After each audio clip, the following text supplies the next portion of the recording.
Este podcast é produzido pelo Correio Brasiliense. Reconhecer que existem ações capazes de reduzi-la. Hoje nós temos, pela primeira vez na história do Brasil, universidades federais com igualdade com mais pessoas pretas do que pessoas brancas. Pela primeira vez, imagina. A gente passou esses anos todos com a universidade pública, de uma maneira sustentando pessoas. Não tem muito tempo que você ia para as universidades públicas e a maioria era de estudantes brancos, né? E nas universidades particulares, imagino, ainda seja assim, né? Então é uma mudança muito significativa, né? E isso revela que você está destruindo. Aí é a hora da gente começar. A gente tem aí hoje, nas assembleias legislativas dos estados, projetos de leis de todas as ordens para acabar com as ações afirmativas, né? Tivemos agora, graças a Deus, uma notícia boa no Rio de Janeiro. E aí a gente vê, né? O Rio de Janeiro prorrogou as cotas nas universidades estaduais do Rio por 80 anos. Olha só. Porque ainda falta muito.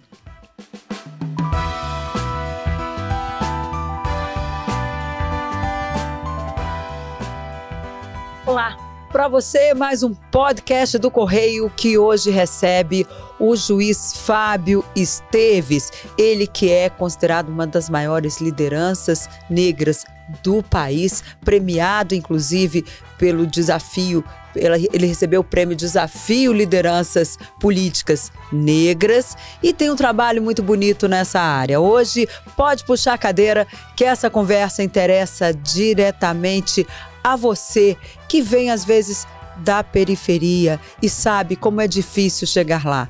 Dr. Fábio é um exemplo de vida e é isso que eu e Carlos Alexandre vamos levar para você aqui hoje no podcast do Correio.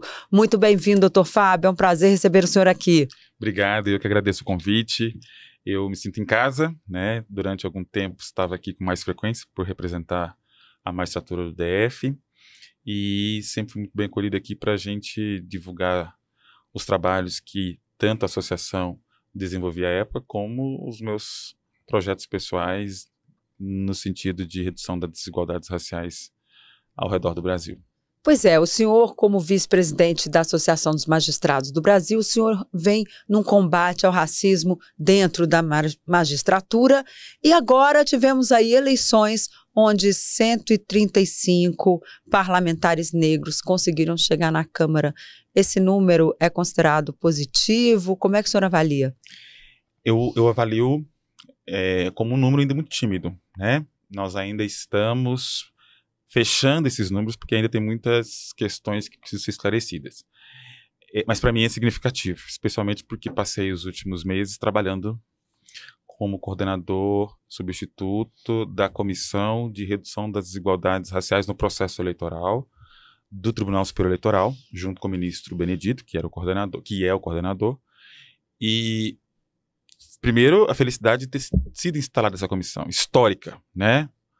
A Justiça Eleitoral já tinha uma preocupação de tratar da questão racial dentro do processo eleitoral desde 2020, mas a instalação da comissão foi algo especialmente histórico, porque ali nós discutimos com partidos políticos, nós discutimos com a sociedade, discutimos com candidatos, discutimos com movimentos negros, tudo que hoje retrata, na verdade, o processo eleitoral brasileiro. Então, o número de 130 e algum candidato, de alguns eleitos, ele precisa ser pensado em várias dimensões. Primeiro, para uma casa de 513 mais de quase 600 membros, né? Duas casas, na verdade. Isso ainda é um número acanhado, a gente não vai alcançar um quinto da composição das duas casas formada por pessoas negras. E esse quantitativo precisa ser cotejado ainda com a população brasileira, que segundo o IBGE é formada por 56% de pessoas pretas e pardas. Mais importante ainda é a gente observar o alardeamento que se teve com relação ao número de candidaturas negras. A gente teve 4.900 candidaturas, 4.600, né?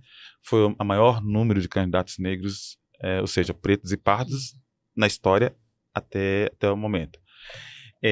E aí, a gente cotejando esses números, a gente vai começar a entrar numa outra análise, que é a da conversão dos mandatos. Porque se eu tenho 4.600 candidatos, quase 4.700 candidatos pretos e pardos, e eu converto apenas 132 mandatos, e aí do outro lado eu tenho 4.900 candidaturas brancas e converto 300 e tantos mandatos, tem uma desproporcionalidade aí, né? E é isso que é o nosso objeto de estudos e de análise e de proposituras. Dois pontos importantes, aliás, é o ponto do financiamento de campanha e o ponto de televisão, que foi compreendido pela comissão como sendo os pontos principais, né, o gargalo principal ali da falta de conversão dos mandatos. Então, se a gente comparar 2018 para agora, embora os números de 2022 ainda não estejam fechados, porque a gente tem um fator que é importante, que é saber se efetivamente os 132 eleitos são pessoas pretas ou pardas, e a gente já tem aí no noticiário relatos e até mesmo constatações de que muitos deles não têm esse pertencimento racial, a gente piorou o cenário de 2018 para 2022, né? Mesmo diante de muita atuação, dos movimentos negros, do Poder Judiciário, da Justiça Eleitoral. A gente teve uma audiência pública riquíssima com os partidos políticos, né?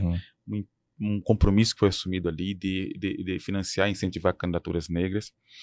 E a gente tem uma preocupação muito grande porque o desenrolar desse processo vai desembocar em 2027 com a repartição dos recursos a partir do número de candidatos negros eleitos. Então a gente vai ter de, nos próximos dias, nos próximos meses, nos debruçar profundamente para apurar efetivamente quem foi que recebeu o voto nessas eleições enquanto pessoas negras e pretas e pardas. E tem uma outra questão importante, né, doutor Esteves, que a gente está falando apenas do legislativo, né?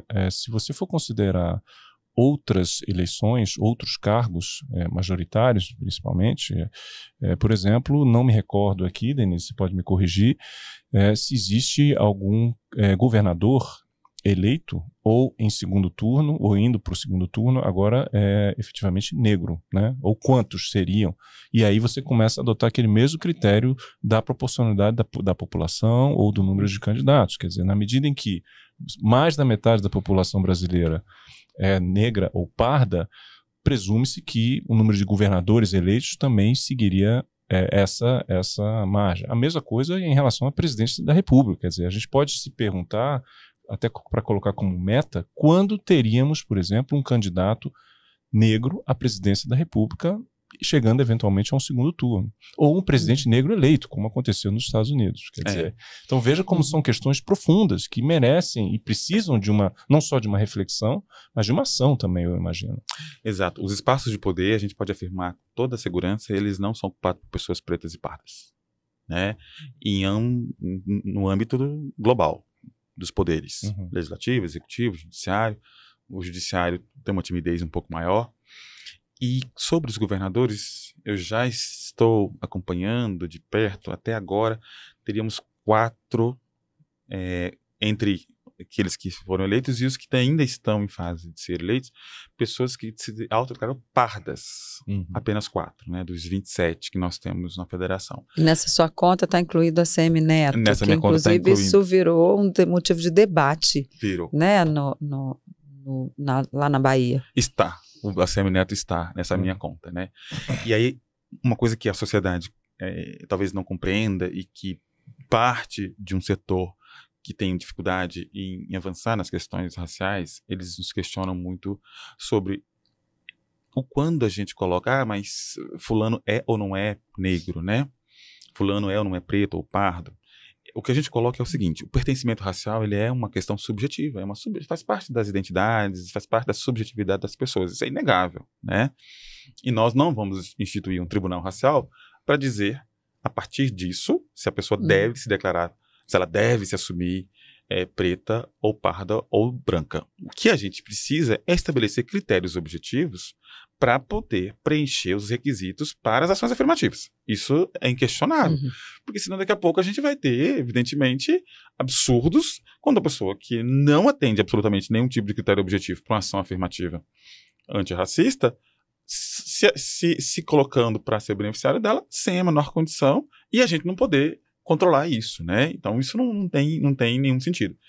Então no campo subjetivo a gente continua aceitando, respeitando a autodeclaração para fins da identidade da pessoa, mas precisamos estabelecer critérios. E esse é o desafio eleitoral para os próximos para os próximos anos. Né? Isso vai ser feito via legislação, em negociação com o Congresso, ou o próprio judiciário pode baixar alguma coisa nesse sentido, a própria Justiça Eleitoral? Como é que isso vai ser feito? O que nós verificamos hoje é que no plano legislativo o nosso Congresso Nacional já cumpriu a sua parte. Né? O Congresso Nacional já reconheceu, primeiro, uma estrutura racializada no âmbito eleitoral. Ele reconheceu, então, a necessidade que a gente incentive as candidaturas negras, tanto que uma emenda constitucional aprovada em 2021 disse que, em 2027, todo voto dado em 2022 a uma pessoa preta ou parda será contado em dobro. Então, o Congresso Nacional está reconhecendo essa necessidade. O Tribunal Superior Eleitoral, ele disse que nós tínhamos que considerar a distribuição do recurso a partir da proporcionalidade de candidaturas negras. Então, para mim, o Congresso Nacional ainda precisaria, para a gente ficar mais seguro em termos de segurança jurídica, instituir a cota para as candidaturas negras, assim como fez para as candidaturas femininas. Os 30% que foi destinado a mulheres. Que não é, que na minha visão, não é o adequado. Né? A gente tem 52% de mulheres no eleitorado. Por que 30%? Né? A gente tem 56% de pessoas pretas e pardas. Então, 30% é um número muito arbitrário. Exato. Né? E é claro que, mais uma vez, a gente diz para as pessoas, olha, lembrando que toda ação afirmativa ela é temporária. Né? Não é temporária. No momento que nós conseguimos alcançar essa representatividade... equilíbrio, aí acaba com a questão das cotas. Até porque se você equilibra as forças de poder, isso vai ser natural. Claro. Né, com o tempo. E quando a gente fala disso, inclusive, as pessoas, mas o que sentido faz essa ação afirmativa? Ela é algo para além da representatividade. Né? Não é só ter parlamentares negros e pretos. A política é um ativo. Né? A diversidade é um ativo para a política, na verdade. A gente melhora a discussão, o debate político, a gente fortalece a democracia, fortalece a democracia, compreende uma sociedade que passa 70 anos dizendo que não é racista, né? A gente compreende uma sociedade que teve o maior, mais longevo projeto de escravidão na história e no mundo, e que depois disso tudo adota um conjunto de políticas que só muda de feição à escravidão. E que só agora, nos últimos 20 anos, discute isso abertamente, né? Abertamente ainda não, mas discute isso com algum tipo de consciência. Então, essa diversidade no parlamento brasileiro hoje, ela é indispensável para o parlamento se legitimar. Não é só, é legitimação mesmo hoje em termos de serviço público. E aí nós temos o financiamento que a gente buscou, que a gente instituiu, essa proporcionalidade, etc. Mas a gente precisa trabalhar, na minha visão, com a questão das cotas e com a fiscalização. Né? Estamos aí num realizado primeiro turno e a gente já está vendo aí, né, a partir especialmente da candidatura do senhor ACM Neto na Bahia, que a gente vai ter que olhar em termos de prestação de conta dos partidos para quem ele direcionou os recursos que deveriam ser direcionados a candidaturas negras. Porque já temos indícios fortes de que nem todo mundo que se beneficiou desses recursos eram pessoas que atenderiam esses requisitos. E aí volto de novo a insistir. Em 2027, essas pessoas, esses partidos receberão recursos em dobros a partir dessa métrica de votos dada a pessoas pretas, supostamente dados a pessoas pretas e pardas. Quer dizer, o senhor vê então, o senhor se diria otimista em relação a esse esforço, esse trabalho coletivo para a maior participação política de negros nos espaços de poder?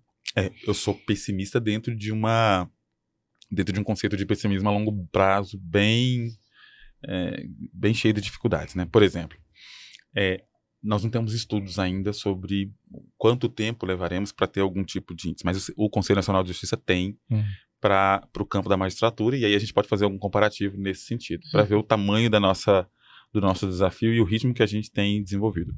Uma das questões que a gente coloca no TSE hoje também, nessa comissão, é a métrica, né? Avaliar a ação que começa neste ano. Por exemplo, no âmbito do judiciário, que começou em 2015, o CNJ havia feito um programa, uma meta de 10 anos, né, para avaliar a ação afirmativa. E aí, em 2020, 5 anos depois, que nós iniciamos a reserva de vagas para o concurso de juízes, para pessoas pretas e pardas, o CNJ faz uma análise para saber se em 2025 nós estaríamos aí alcançando os 22,5%. Vejam, nós iniciamos... Estabelecidos como meta. Nós iniciamos em 2015 com um percentual de 18% da nossa magistratura sendo juízes pretos e pardos. O CNJ, vamos chegar em 10 anos a 22,5%, que está muito aquém daquilo que seria necessário. Sim. Nesse meio termo, a gente ainda descobre que, na verdade, não eram 18, eram menos, eram 12. Segundo uma metodologia de cálculo mais apurada, a gente cai ainda para menos juízes. E o que é mais grave, os 22% que, em tese, alcançaria em 2025, eles, na verdade, só serão alcançados em 2049. Então, a gente precisaria de mais 30 anos, praticamente, para poder alcançar 22,5%. Né? Então, no parlamento, que tem um componente político mais forte e que, de alguma maneira, deixa a gente menos previsíveis nesse processo, eu imagino que nós demoraremos bem mais. Agora, eu estava vendo uma entrevista do senhor, onde o senhor disse que estamos desconstruindo o racismo no Brasil, mas a gente tem visto tantos casos horrorosos de racismo ainda no nosso país. Será que estamos mesmo desconstruindo o racismo? Algumas pessoas, às vezes, elas ficam até curiosas com relação à minha posição quando eu falo isso, e aí também tem uma questão de alimentar o meu otimismo. Quando eu falo que a gente está, de alguma forma, desconstruindo, primeiro, que a gente está passando pelo processo de reconhecê-lo, coisa que nós não fazemos, A gente tem uma realidade muito diferente da realidade americana, que para eles sempre foi muito claro a racialização, nós não, né? É o mito da democracia racial, né? A gente vai precisar de muito tempo para... O nosso caso aqui foi a coisa talvez mais perversa do que práticas racistas, né? Quando a gente chega em 1933, especialmente com Gilberto Freire lançando Casa Grande e Senzala, dizendo que a nossa escravidão foi super humanista e que agora nós somos um paraíso, um caldeirão de cores e tudo mais, o Brasil chega a 1962 com isso muito forte, e aí quando a gente chega em 64, quando o regime chega em 64, isso é adotado como uma política autoritária. O Brasil informa a ONU em 1964 que nós não tínhamos problemas com racismo. E aí a ONU diz, mas peraí, isso está com alguma dificuldade, porque os Estados Unidos estão lutando agora com os direitos civis. A África está instaurando um apartheid. E o Brasil, que é a segunda população, a maior população negra do globo fora da África, não tem problema racial. E aí começou aquelas investigações, mas aí nós vemos o regime militar e ele vai, de alguma maneira, abafar os movimentos negros, né? Inclusive perseguir, conforme relato de alguns pesquisadores. Aí vem a Constituição de 88, a gente tem um debate no parlamento, na Constituição de 88, mas um debate que, por mais que teve muita gente se esforçando, mas foi um debate ainda assim muito tímido, porque, poxa, o que você está falando aqui é muita novidade, não é muito isso, o discurso da segregação era muito forte.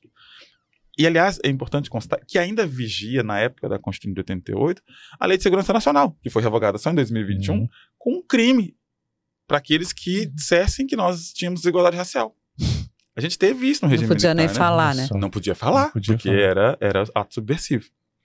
E aí só nos anos 2000 que a gente vai começar a debater. E aí quando a gente começa com essa incredulidade, ainda nos anos 2000, a gente tem esse primeiro desafio. E agora? Por que eu digo que a gente está desconstruindo o racismo? Porque a gente não está conseguindo mais esconder as sofisticadas formas, as tentativas sofisticadas de reproduzi-lo de uma maneira que a gente acha que não está acontecendo racismo. Então hoje, por exemplo, a gente está vendo nas questões eleitorais, por exemplo, o processo de fraude das ações afirmativas é um processo é um reconhecimento que está funcionando. Está indo na direção de desconstruí-lo, de destruí-lo.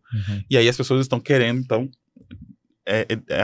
amarrar isso, né? Está querendo bloquear esse mecanismo. E a gente vê hoje as pessoas utilizando os mais diversos meios, especialmente nos espaços de poder, para bloquear a atividade que busca a redução das desigualdades raciais. Hoje a gente tem esse desafio. Por quê? Primeiro, reconheceram que existe, sim, estrutura racializada, reconheceram que existem ações capazes de reduzi-la. Hoje nós temos, pela primeira vez na história do Brasil, universidades federais com igualdade com mais pessoas pretas do que pessoas brancas. Pela primeira vez, imagina. A gente passou esses anos todos com a universidade pública, de uma maneira, sustentando pessoas. Não tem muito tempo que você ia para as universidades públicas e a maioria era de estudantes brancos, né? E nas universidades particulares, imagino, ainda seja assim, né?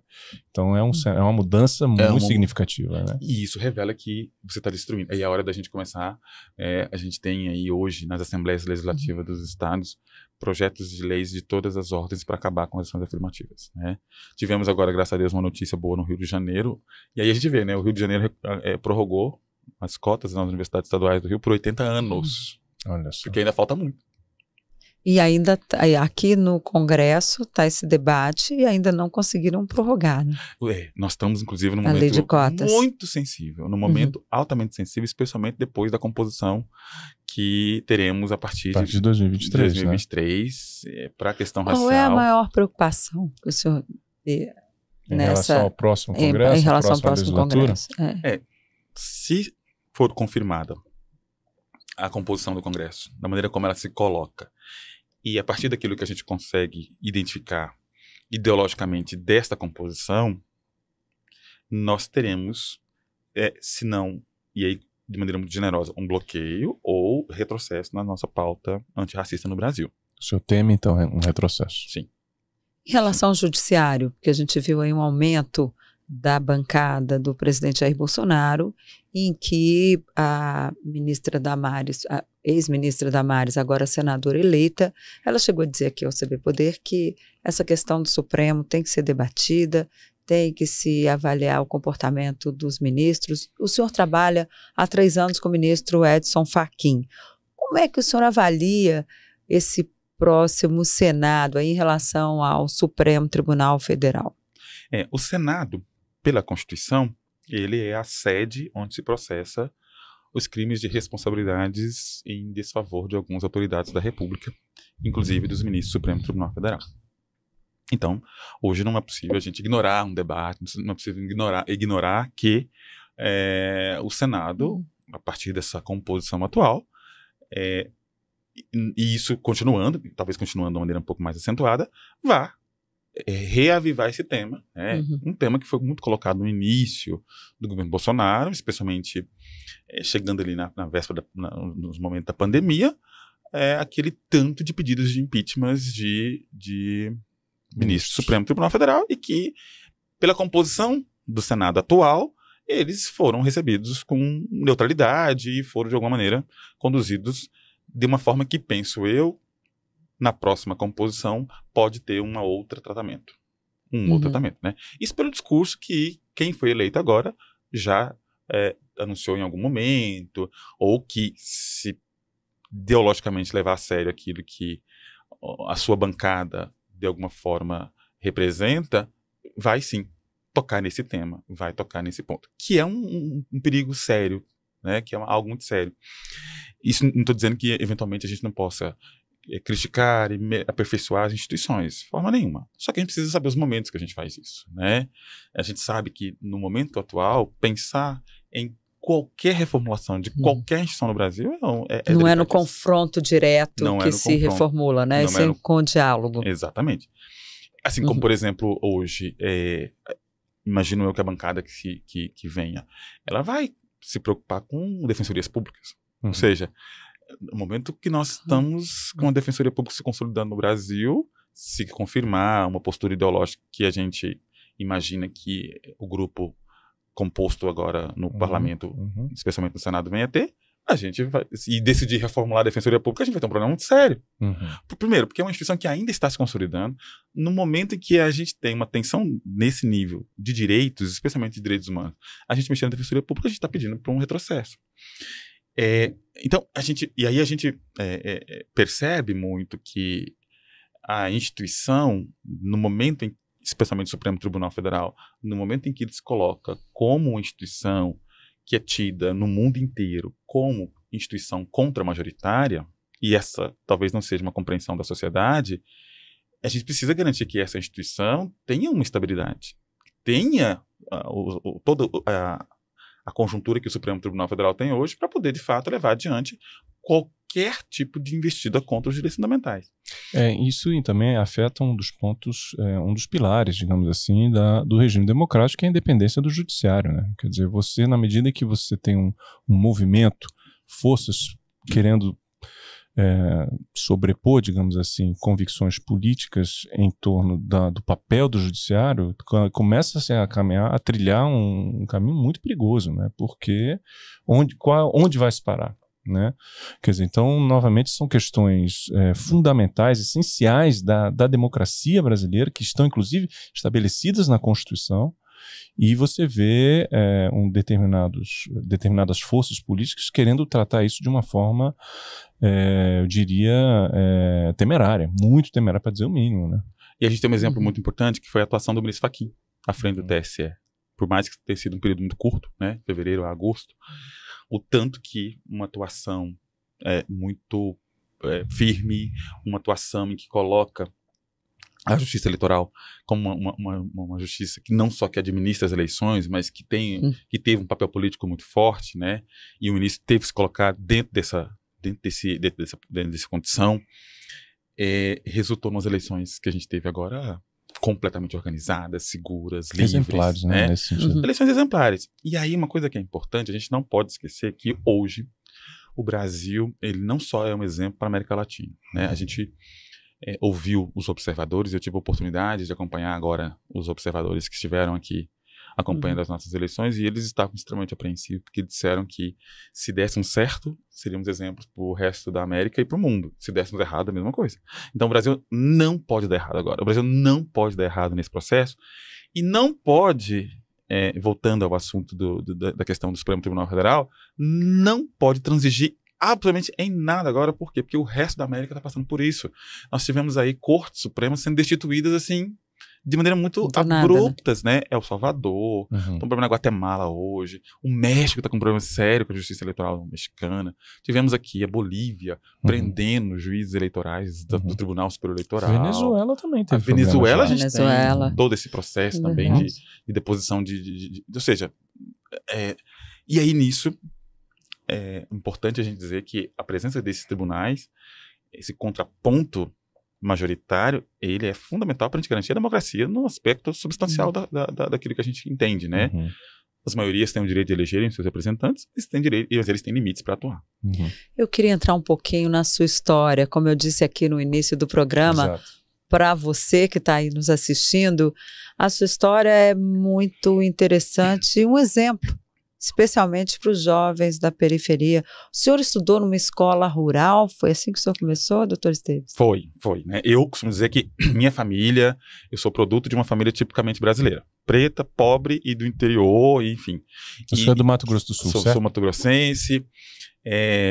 Meu pai era analfabeto, minha mãe tem metade do ensino fundamental, e eu fui educado na zona rural, alfabetizado um pouquinho depois da idade que hoje as crianças começam a alfabetizar. Eu fui alfabetizado aí com 8 anos.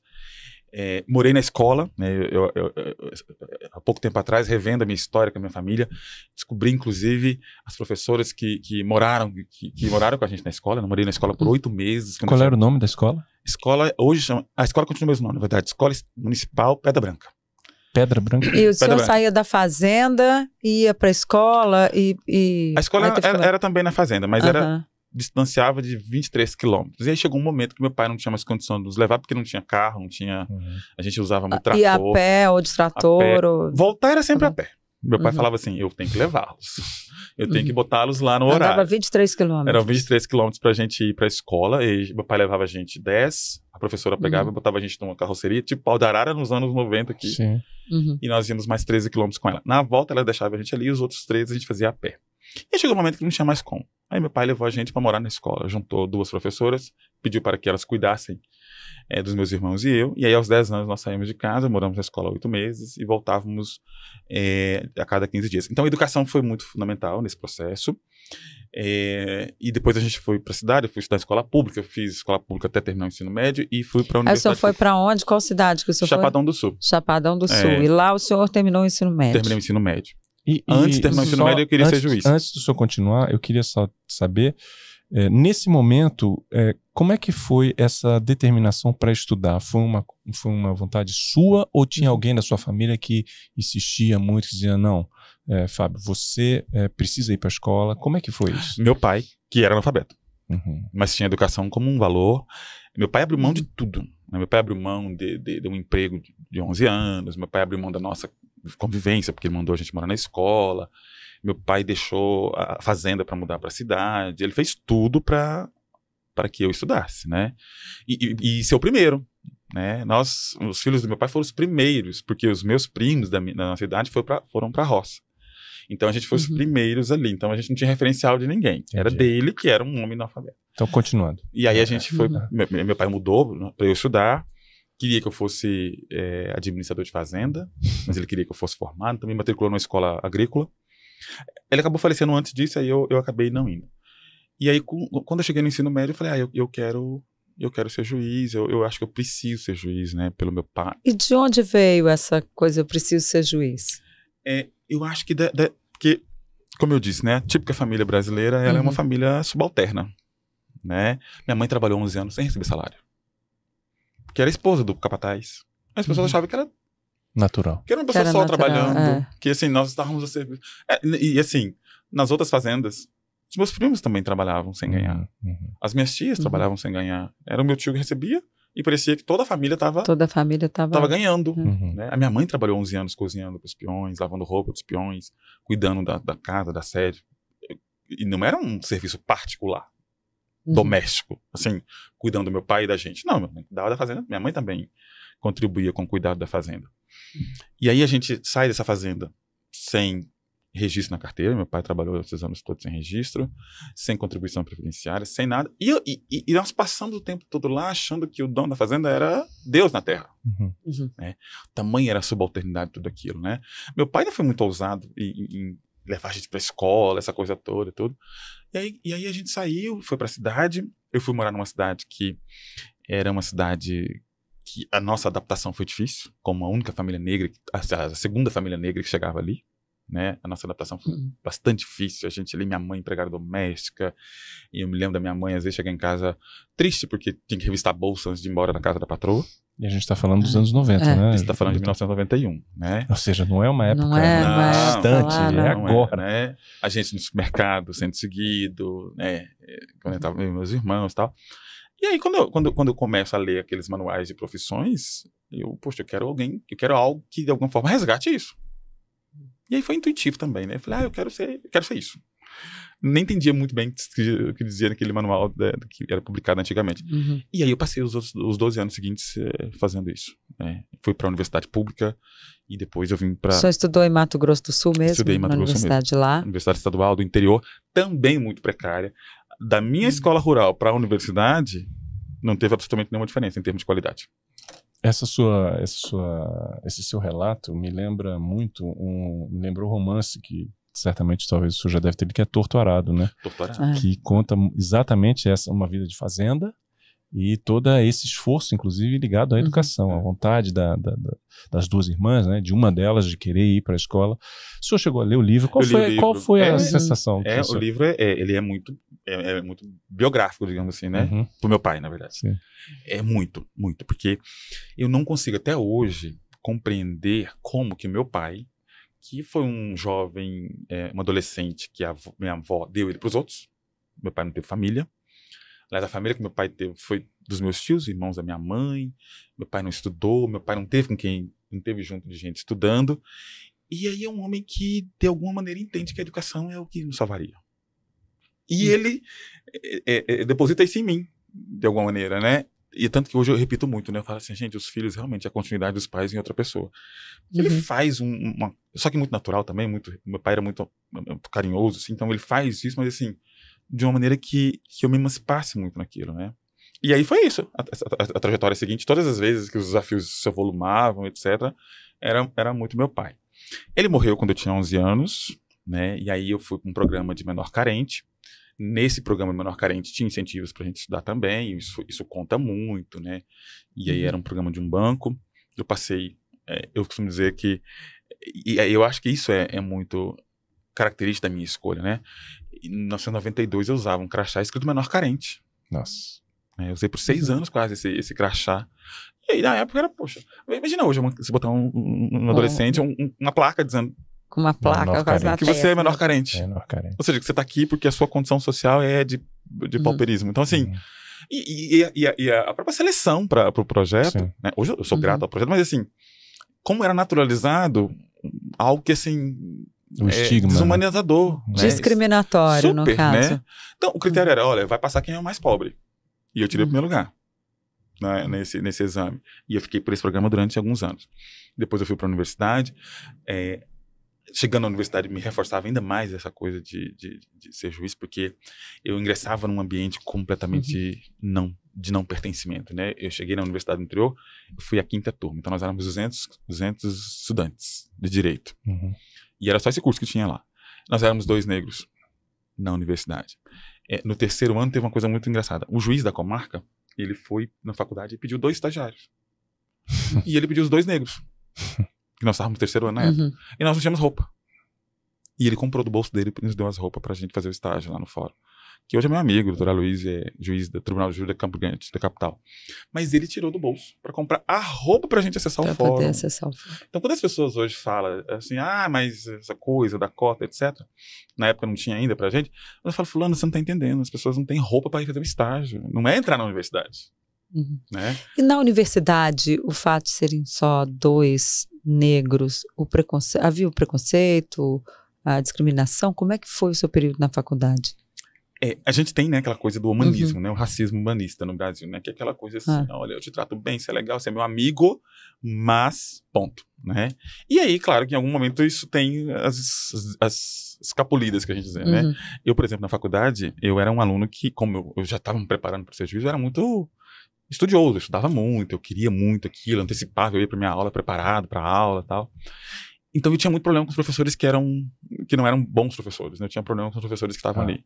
E eu tinha um professor que de fato era um professor que ele não dava aula, e a gente discutia muito, porque eu estudava, e aí certa vez ele disse pra mim assim, é por isso que eu queria descobrir quem foi que cortou o rabo do macaco, dentro da sala de aula. E aí foi muito interessante, porque a turma naquela hora deu aquele choque assim, tal, mas passou. Mas ninguém foi? Ninguém fez mais nada. Ninguém fez mais nada? Esse professor não foi? Isso foi em 1998. Que coisa impressionante. 98, eu estava no 2º ano da faculdade. 1º ano, na verdade. 1º, 2º ano. 98, 99. O professor falou isso na sala de aula. Ou seja, não foi aquele tipo de discriminação indireta, né? Não foi aquele tipo de... Não, foi exatamente isso que ele disse e pronto, a aula.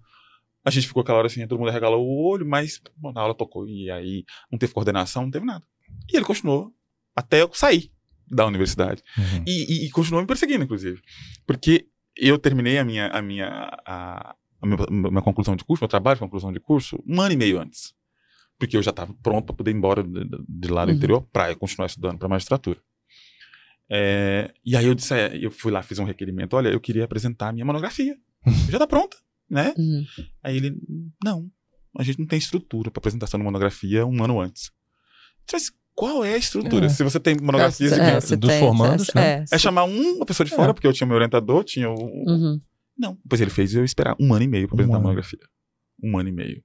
Desatualizou meu trabalho, eu tive que fazer de novo, mas ele não deixou fazer. Então, assim, a universidade, para mim, foi isso. Essa experiência. Hoje eu vejo a universidade, né?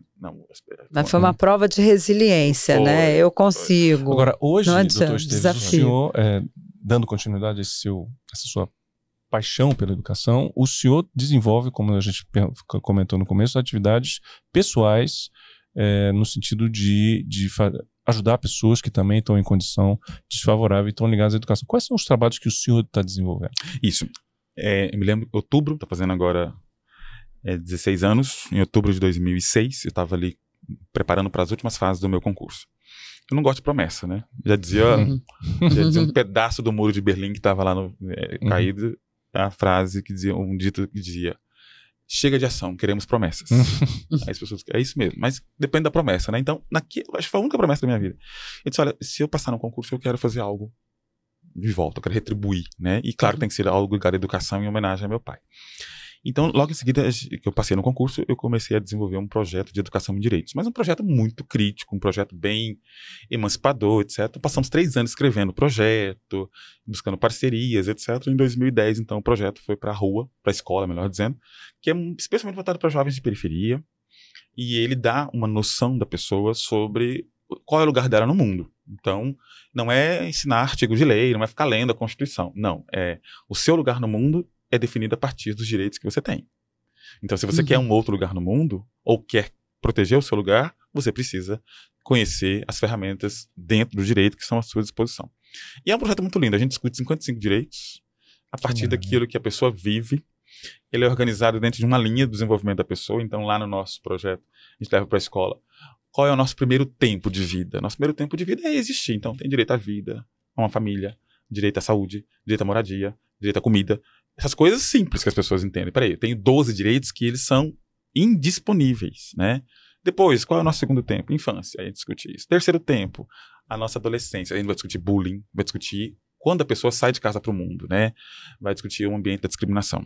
Depois você vira o quê? Jovem, o nosso quarto tempo na vida. Aí você vai virar um trabalhador, você vai virar um contribuinte, você vai virar um sujeito responsável ambientalmente, vai ter problema com crime. E até o fim da vida. E hoje o projeto está em quantos lugares? O projeto hoje está em Brasília bem consolidado, mas a gente já... Rio, Maranhão, Rio Grande do Sul, Mato Grosso do Sul. Agora estamos indo para o Mato Grosso, né? Fizemos agora um convênio com a Associação de Juízes Federais para poder expandir o projeto. Conseguimos chegar ao CNJ, que recomendou os tribunais de educação e direitos para os tribunais do país inteiro promover. Agora, uma coisa que eu queria saber, porque aí o senhor sai, voltando à sua história, o senhor sai de Chapada do Sul e vem... Como é que foi essa chegada em Brasília? Essa rota, foi um desvio de rota, né? Para nós lá no interior do Mato Grosso do Sul, aquela porção do nordeste do estado do Mato Grosso do Sul, as nossas questões, é resolvido tudo em São Paulo. São José do Rio Preto, São Paulo. A gente não vai muito para a capital. Então, como todo e qualquer estudante para magistratura à época, fazer o Damásio era o sonho da vida, né? Então, fiquei lá, falei, bom, eu preciso arrumar um emprego para poder sair daqui, empregado, e mudar para São Paulo e estudar no Damásio. E aí eu fui fazer um concurso do Banco do Brasil, fazer um concurso de banco. E aí eu voltei pro banco de novo, fui o menor carente desse banco, voltei, concursado, no metade da minha faculdade, e terminei a universidade. Fiz uma entrevista e estava tudo pronto para ir para lá, para São Paulo. E aí, quando estava eu tive um problema de saúde, e meu chefe, olha, não dá, não vou mais te esperar. E nisso, acabou que surgiu uma oportunidade em Brasília, vim para Brasília. E aqui realmente era uma mudança muito importante. Porque daí aqui eu fiz a minha preparação, passei no concurso, e aí volta uma questão que para mim é muito importante. Entrei na magistratura e aí aquela coisa, né? Tudo muito novo, tudo muito aquilo. E aí eu acho que as pessoas às vezes não compreendem isso. Eu entrei na magistratura num processo assim, bom, eu preciso de alguma coisa driblar essa questão racial. Eu estou entrando numa instituição que ainda não tem esse perfil. E aí surge um outro projeto que eu desenvolvo até hoje. E para mim ser juiz, e estar juiz não significava que eu estava blindado de racismo. Pelo contrário, a todo momento aquilo, as pessoas meio que pediam minhas credenciais. Né? O tempo todo. Porque, juiz, né? Você está num espaço de poder, assim, do nada, então mostre aí as suas credenciais. Sejam credenciais formais e sejam credenciais de competências, né? Chegava nas garagens do tribunal, as pessoas mandavam estacionar o carro lá fora, mandavam esperar o magistrado lá fora, ou desembarcar o magistrado quando estava acompanhado de alguém que às vezes estava me acompanhando como estudante. Então, enfim. E aí eu disse, olha, não tem como a gente não tem como seguir o resto da minha carreira nessas questões. Acabei me envolvendo com o movimento associativo, fui dirigente da MAS, depois fui presidente da MAS por 2 mandatos, e aí foi um espaço que eu tive a oportunidade de trazer o debate racial para a magistratura. Inédito no Brasil, né, na existência da magistratura. E a gente conseguiu criar um Encontro Nacional de Juízes Negros em 2017. Foi um evento muito questionado, mas foi um evento também muito exitoso, né? A gente teve a cobertura de toda a imprensa e da sociedade que veio para o nosso lado. Olha, vocês estão fazendo um negócio muito incrível. E esse projeto, que eu fui cofundador, foi premiado em 2021 pela Fundação, pela Organização Pública e pela Fundação Lema. E está na 6ª edição. E está na 6ª edição. Agora, o nosso tempo está quase terminando, a gente tem pouquinhos minutos. Eu queria que o senhor desse um conselho para esses jovens. O que o senhor recomenda aos jovens que estão hoje no Brasil de 2022, que estão aí tão desesperançosos, às vezes difícil conseguir um emprego, difícil estudar? O que o senhor recomenda a esses jovens? Primeiro, se assumam, né, como responsáveis. Outro dia eu dizia, que preço nós estamos dispostos a pagar pelo aquilo que a gente acredita? Então a gente precisa primeiro assumir o que a gente acredita e dispor a pagar o preço para isso. E eu não estou dizendo aqui que a gente vai se matar, que a gente vai se doar de uma maneira que não seja justa, né? Para os jovens negros, especificamente, eu me dirijo muito e falo para eles, olha, primeiro a gente precisa assumir a nossa negritude. Primeiro eu preciso entender que a minha negritude, ela tem dificuldades para poder atravessar os espaços, especialmente os espaços de poder. Mas isso não é impeditivo. Mas também não significa que eu tenho que ser melhor que ninguém, não. Então eu vou enfrentar o racismo, e vou buscar esse lugar para mim da maneira que qualquer um buscaria. É isso que eu digo para as pessoas hoje. Então, ao mesmo tempo que a gente se fortalece em dizer, olha, eu não preciso mais me esconder, eu não preciso mais achar que isso não tem sentido, eu não preciso mais achar que eu vou me embranquecer, que eu tenho que ser melhor que etc. Não é nada disso. Eu tenho sim uma dificuldade racial que esses jovens precisam desafiar.